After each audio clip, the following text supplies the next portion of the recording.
Hey guys, Andy and Spoken Label back in the house on a very hot Sunday afternoon. It's been a warm one today as well. We were out in Shipley Woods yesterday, me and Amanda, near the back of us, and it hit 33 by about 10 o'clock it did. And my friend who I've got with me today, I know was in the Bolton area yesterday, a fantastic Mark Quinn, who's actually a neighbour of ours. He lives over in Openshaw. So how was it in Bolton for you two yesterday, Mark? 'Cause I saw it in your Facebook profile. Was it really warm? Yeah, it was very, very warm. Yeah, yeah, but I know it's very nice. So I do like the heat. I've got to admit. I bet, and people wondering with Mark today, we've already had an invader already because one he's got five cats, haven't you, and Jenny, Yeah. your wife, and I bet they've been driving you mad this past couple of days, haven't they, with the heat as well, mate? Oh, yeah, because they're house cats Hmm. and they don't go out. But Bramston, the oldest one, Oh, great name. he's been when I've been outside in the yard, he's been crying at the door just constantly. But I've got to Oh, try and ignore him because once they come out, they get the feeling for it. Then and they want to stay out all the time. you're So. not going to get them And I'm back in. scared of, no, I'm scared of them jumping over the wall or something. So no, but they can stay in. Yeah, no, of course, I'm saying complete that. We've got a friend of ours that lives up Clarksfield in Oldham, her and her husband, they've got two cats, Cy, Catherine and Dave. And oh, good grief, yeah, one of the younger ones, only like a puppy, or baby, I mean, but they've had trouble with him because he keeps, every time he sneaked out a couple of times, keeps injuring himself because he's daft. So yeah, that's cats for you, Yeah, mate. yeah. Yeah, brilliant, mate. Now, I hear today not to talk about the love of cats. That could make a good podcast, actually, It itself, could. Mark. I adore cats. So, but we're here to say about your creativity. Now, obviously, I know you've been busy for a while now. So take us back in time then. When did all your writing start? Did it come to you later in life, or was it fair last 10 years or so? Yeah, well, it did. What happened in 2010? I was well into businesses. I wanted to Oh, be the yeah. next Richard Branson, Brilliant. and I had a shoe repairers, I had a door fitting company, I had everything, and the stress started getting to me, and I actually thought I was going to have a nervous breakdown. So I had to pack it in. So I packed it in, and I remember saying to Jenny one day, I said, "What can I do?" And she said, "Well, you're always into like making up like logos and things like that." She said, "Because of your creativity." Because I didn't think I had any creativity. I was just sort of into business. And she said, "Why don't you write a book?" So I thought, yeah, it's a good idea. So I remember this one night I was laying in bed and it come to me, and I thought to myself, I'll write a book about an entrepreneurial bear. So I Yeah. come up with Edwin, the entrepreneurial bear. And the idea behind it was that he was going to be like he's motivational, educational, inspirational. And the idea was that he wasn't just a normal bear, it was where the parents could read the story to the children and say, for instance, that's where daddy's going today, he's going to work. Because Edwin would go to work in the lollipop factory and he would come across problems that we all come across, but I'd try and put it into as Edwin coming across them and how he would overcome them and motivational stuff in it. And that's how it started with Edwin the Bear. Oh, right. So it's like his own. Yeah, I've I have done that myself in the past when Amanda's worse than me because Amanda, when she doesn't go to bed with a pen and paper next to her bed, she'll get up and start writing at 4 in the morning. And I've seen her do that. But yeah, I love the fact where you've just been stewing over it in your head and you sat down in bed and thought, oh, I'm going to write this. So how long did it take you to do this first book then? Did it come Well, together fairly quickly? yeah, well, what I used to do, just like you're saying about Amanda, I'd have notepads everywhere. I'd actually have them on me, on my person. And when I was at work and I'd have a storyline come in my head, it might only be a little one, but I'd write it down. So if I come up with an idea of what Edwin was doing, I'd write it down in my notepad. And then at home, I'd try and put them all together and place and put some fillers in. And then I come up with the first one, which was Edwin wins a prize.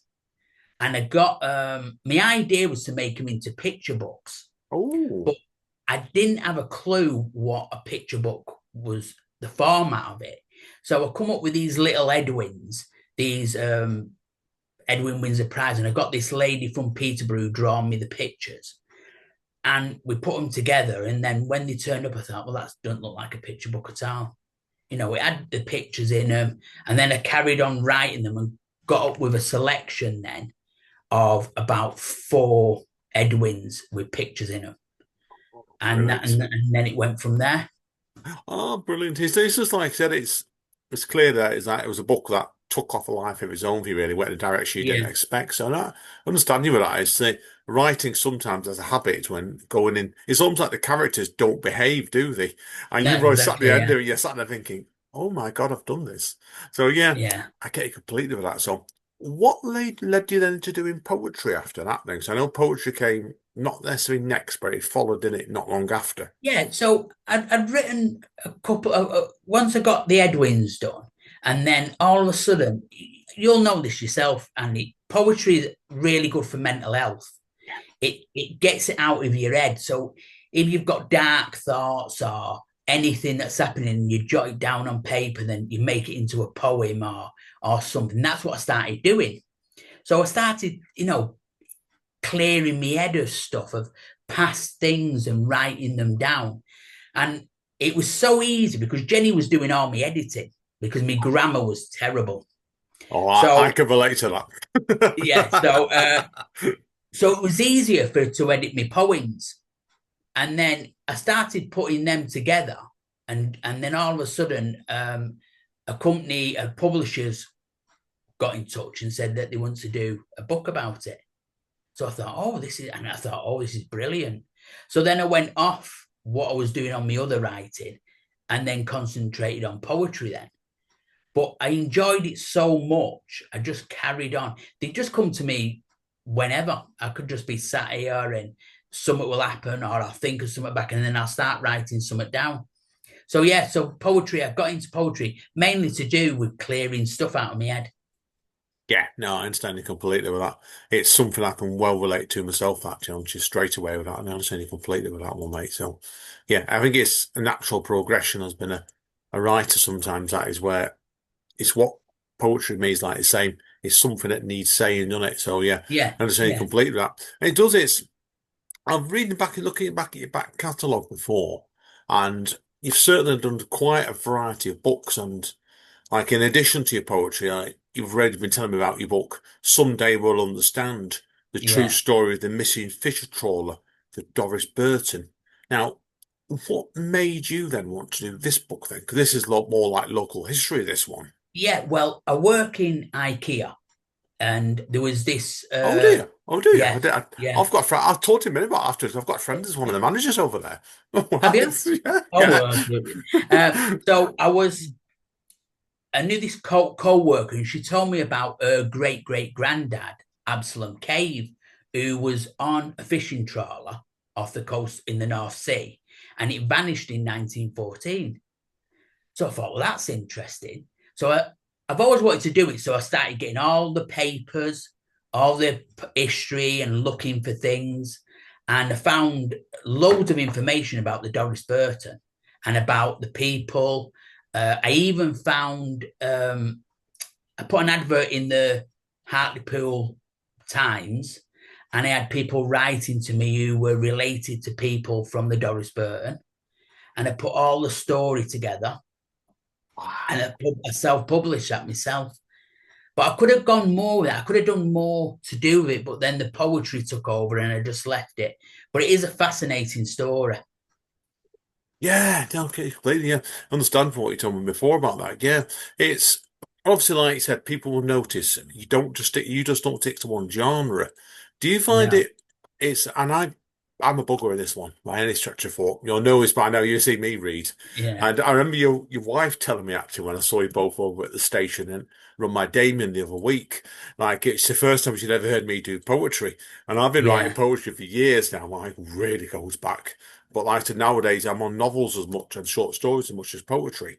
Do you find when you're looking back at it now, are you amazed of you managed to jump around so many different genres?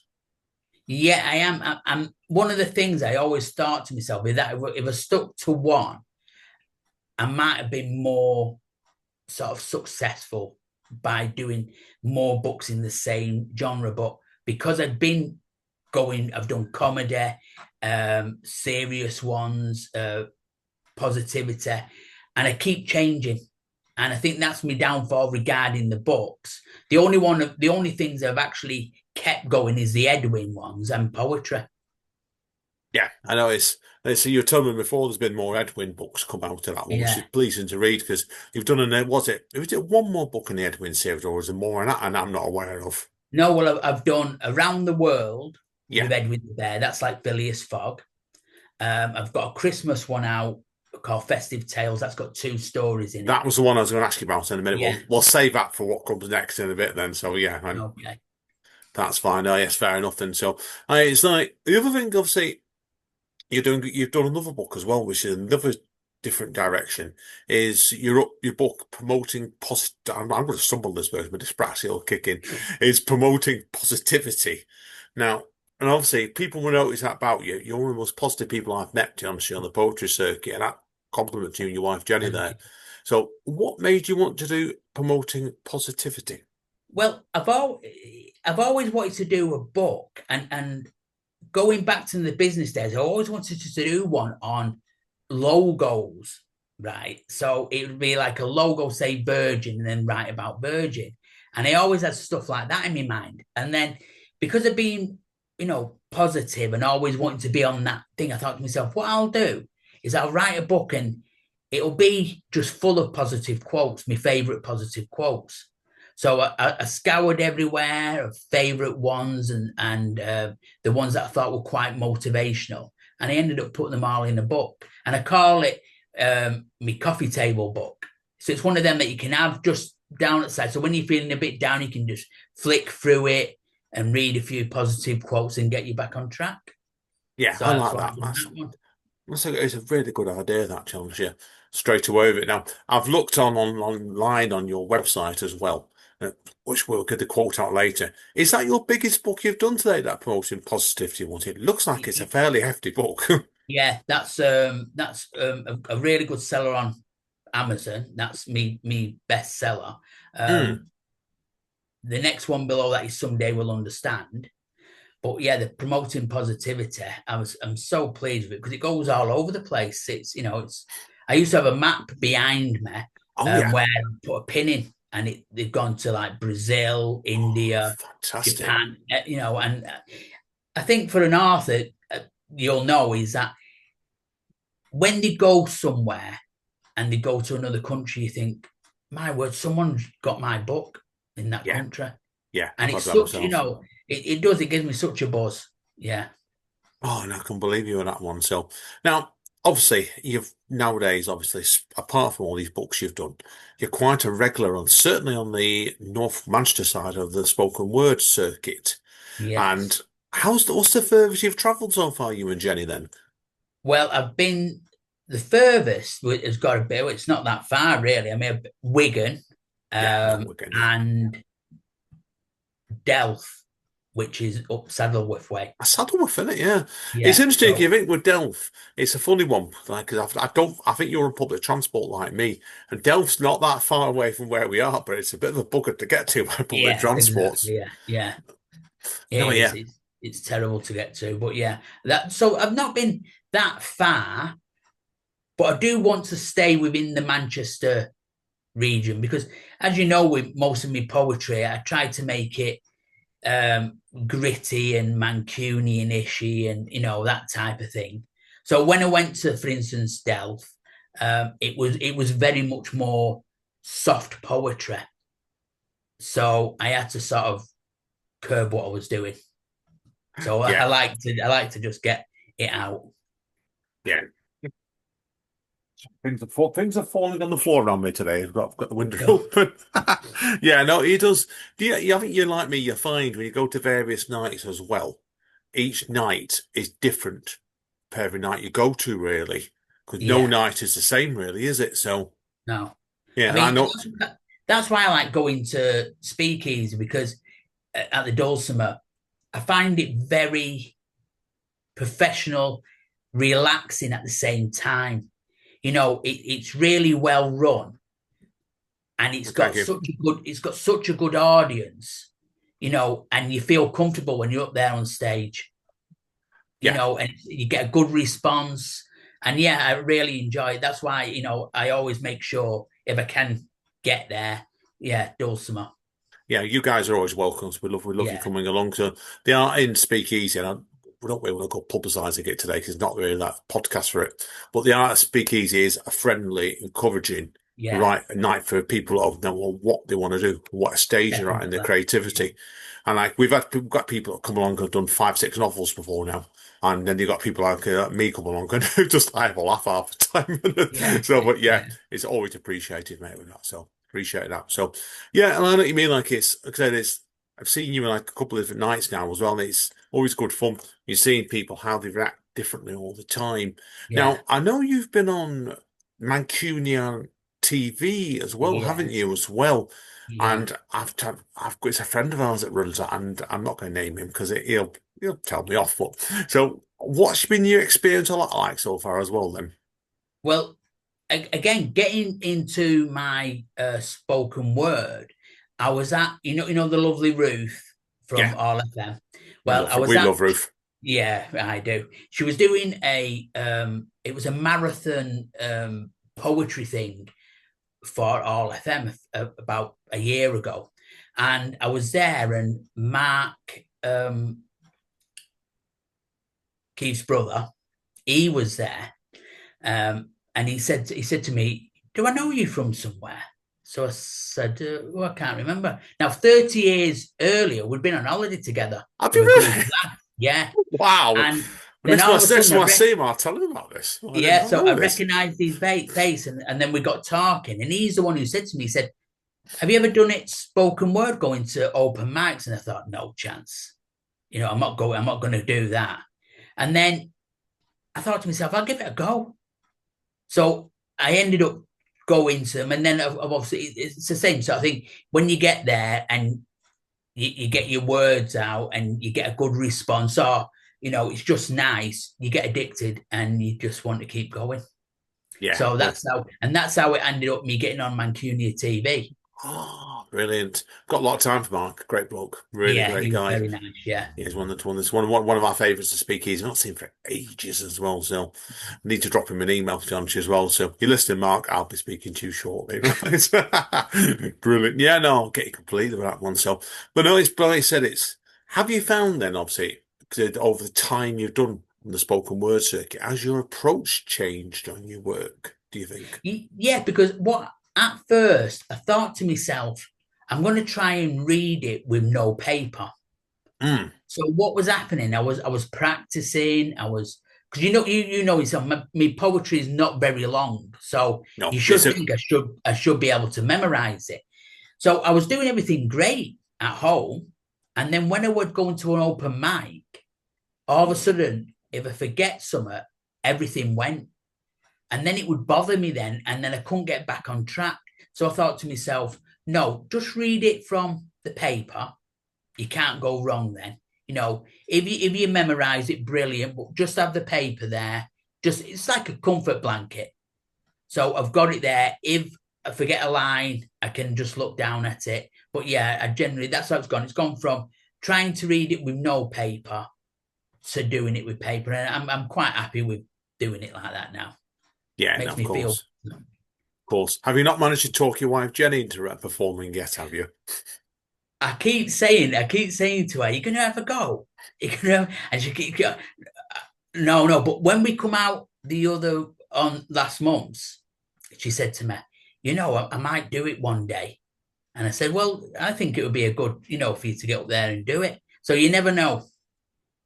Right, well, bear that in mind then. Yeah, I'll talk her and speak you easy will. Yeah, someday. Yeah, so yeah, gentle persuasion, as I would say. yeah, Then like I'm not going to talk about me all the time, but Amanda's like took Amanda's been an interesting journey herself with that. And I remember the first time I took her down there, she was terrified of it. She was, and it's like you do like it's. I think you find, don't you, when you get the bug bites you, and it can take a couple of goes.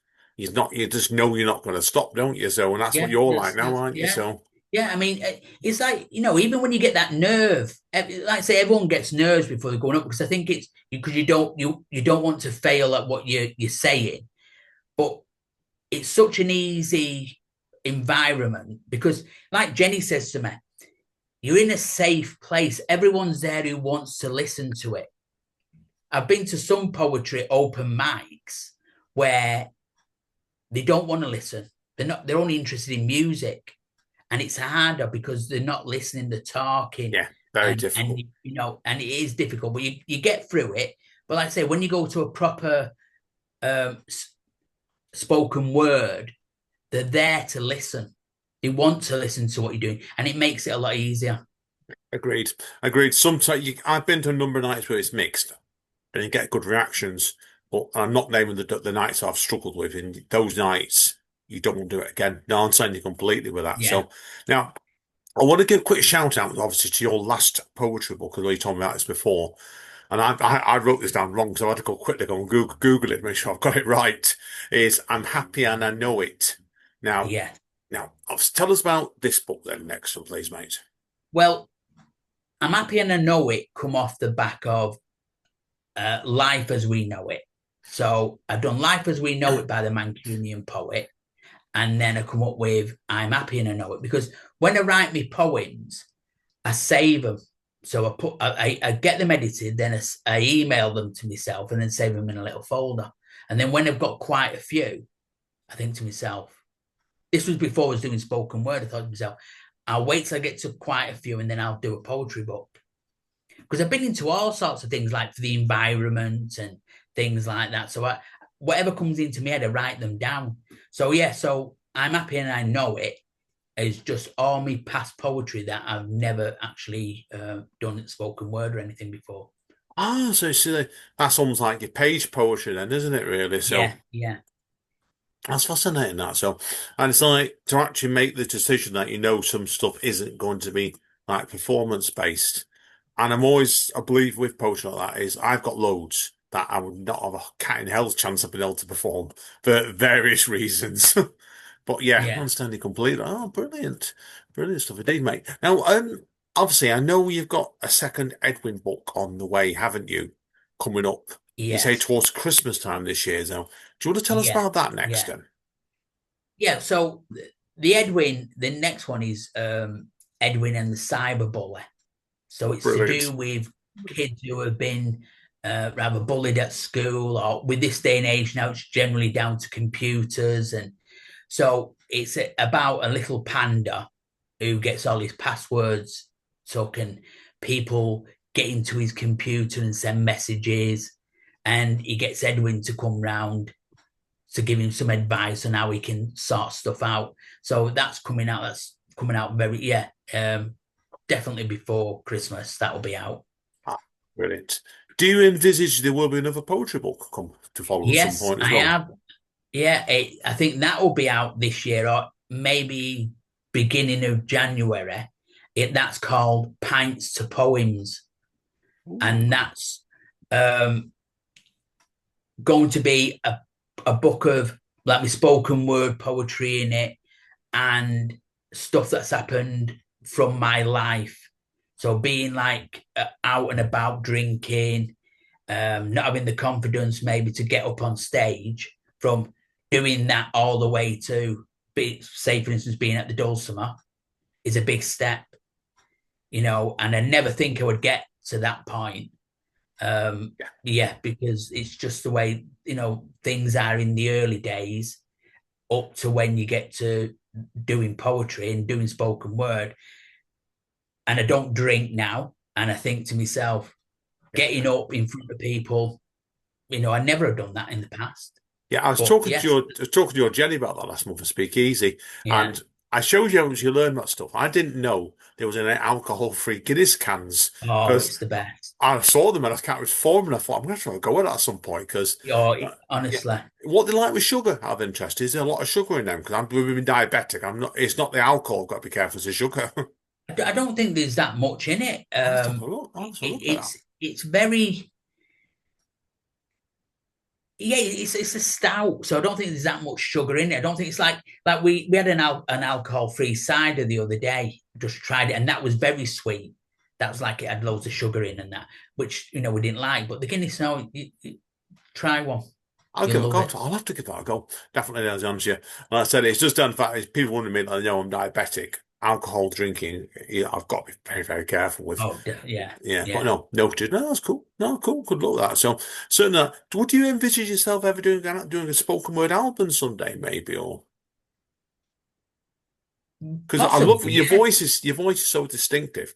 I'm surprised you've not done it actually, but you're considered it anyway. Yeah, well, it's like I say, I'm not really thought about anything like that, but yeah, maybe it's something I could do in time. Yeah, Yeah. So this, see, as people see today, I give ideas out yeah, on yeah. completely unplanned. No, but brilliant stuff, mate. Good luck with those forthcoming books, definitely. So, Thank of you. course, keep me in the loop, mate. Okay, 'cause you're always I welcome will on do. here, mate. So we love you and your wife Jenny. We do, me and Amanda. So it's nice to have actually a nice couple actually in the spoken word Yeah, circuit yeah. with us sometimes. Same here. Yeah, So yeah, indeed, mate. So now, obviously the wrap up then, obviously, we've told us what's coming up next now. Where can people track you down on social media if they wish to speak to you? Because you're in various bits and pieces. I can see that. yeah. Well, all my stuff is under Bookmark Quinn. So all my social media, I have the same picture above it. So if anyone looks for Bookmark Quinn, even my email address is bookmarkquinn@gmail.com. So dead easy. If you look for Bookmark Quinn, you'll find me. Yeah, you're on all kinds of social media. Yeah, I didn't realize you're on Twitter at all. Their former ex this morning. But I was researching you, so I know you're on that. I've seen you on Instagram quite a yeah. lot.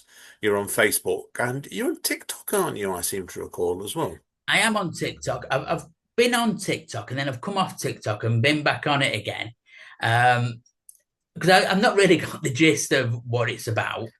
You know, Neither have I've I, not mate. got, but I'm getting there. I just think to myself, if I start off and put stuff on, I can just build up on it. So yeah, again, I'd keep coming off.